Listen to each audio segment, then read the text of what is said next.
जय शिवराय, जय महाराष्ट्र मंडळी.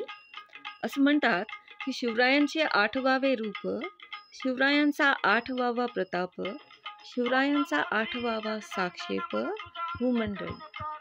शिवरायांच्या पराक्रमाचे वर्णन करावे तेवढे थोडेच. आज देखील शिवरायांचे किल्ले आणि गड त्यांच्या पराक्रमाचे साक्षी आहेत.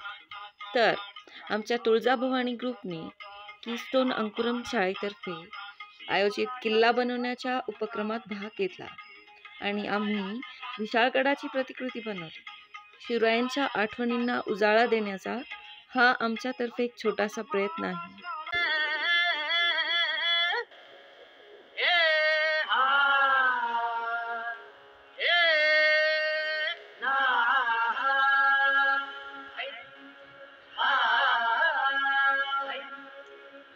दुश्मन असू दे, गनीम असू दे, किती बी हुशार,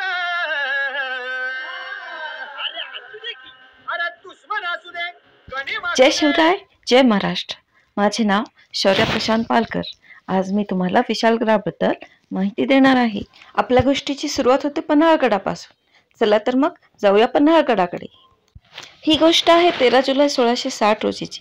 त्यावेळेस महाराज पन्हाळगडावर होते आणि याची खबर आदिलशहाला लागली. त्याने आपला सरदार सिद्दी जोहर याला पन्हाळगडास वेढा देण्यास पाठवले. सिद्दी जोहर याने पन्हाळगडाला वेढा दिला आणि गडावरची रसद बंद केली. ही गोष्ट महाराजांना समजली तेव्हा त्यांनी रातोरात विशाळगडला जाण्याचा निर्णय घेतला. शिवरायांनी आपला मावळा शिवाकाशीत याला आपल्यासारखा हुबेहूब पोशाख घातला आणि त्याला पालखीत बसून पुढे पाठवले. रात्र वैऱ्याची होती. मुसळधार पाऊस होता. मागे मुघल आणि पुढे घोडखिंडीचा अरुंद रस्ता. करावे तरी काय? त्यावेळेस बाजीप्रभू देशपांडे शिवाजी महाराजांना म्हणाले, महाराज, आपण पुढे विशाळगडावर निघावे, तोपर्यंत आम्ही खिंड अडवतो. महाराज बाजीप्रभूंना म्हणाले, आपण सर्वजण सोबतच विशाळगडावर जाऊ. त्यावेळी बाजीप्रभूंनी महाराजांची समजूत काढली आणि म्हणाले, लाख गेले तरी चालतील, पण लाखांचा पोशिंदा गेलेला चालायचा नाही. आपण गडावर जा आणि तिथून तोफांचा आवाज करा, तोपर्यंत आम्ही खिंड सांभाळतो. महाराज नाईलाजाने पुढे निघाले आणि महाराजांचा हा शूर वाघ एकटा घोडखिंडीमध्ये मुघलांशी झुंजत राहिला. रक्तबंबाळ अवस्थेत त्यांनी मुघलांना रोखून धरले. मुघल देखील त्यांच्या पराक्रमाने अवाक झाले. त्यांचे कान तोफेच्या आवाजाकडे होते. शेवटी महाराज गडावर पोचले आणि तोफेंचा आवाज केला. तोफेंचा आवाज ऐकून या शूर वाघाने आपले प्राण सोडले.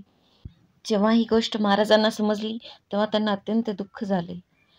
घोडखिंड बाजीप्रभूंच्या रक्ताने पावन झाली, म्हणून या खिंडीचे नाव पावनखिंड असे ठेवण्यात आले. अशा प्रकारे आजही विशाळगड बाजीप्रभू देशपांडे यांच्या पराक्रमाचा साक्षीदार म्हणून उभा आहे. अशा या वीर योद्ध्याला सर्व महाराष्ट्राचे कोटी कोटी प्रणाम. हीच आमच्या विशाळगडाची शौर्यगाथा. जय शिवराय, जय महाराष्ट्र.